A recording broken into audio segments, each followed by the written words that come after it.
दोस्तों सनी पांडे का बहुत ही बढ़िया एक सॉन्ग आया हुआ है, गाल पे लिखा के महाकाल घूमतिया।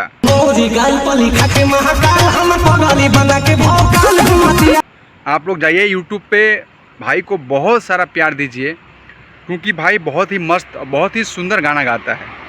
और इंस्टाग्राम रील पे भाई के लिए एक रील बनाइए और बहुत ही बेहतरीन ये गाना है और ये गाना वायरल होगा। अब सावन का मौसम आ गया है, सावन का दिन आ गया है, इसीलिए सावन का ये गाना है।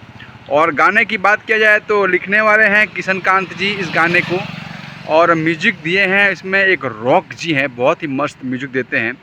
और दोस्तों बता दूं कि ये गाना टीम फिल्म पे रिलीज़ कर दिया गया है, तो आप लोग जाके यूट्यूब पे सनी भाई को बहुत सारा प्यार दीजिएगा और मेरे चैनल को सब्सक्राइब कर दीजिएगा ताकि कोई भी वीडियो अपलोड करता हूं सनी भाई का अपडेट तो आप तक पहुंचता रहे। धन्यवाद, नमस्कार, जय भोजपुरी, जय बिहार।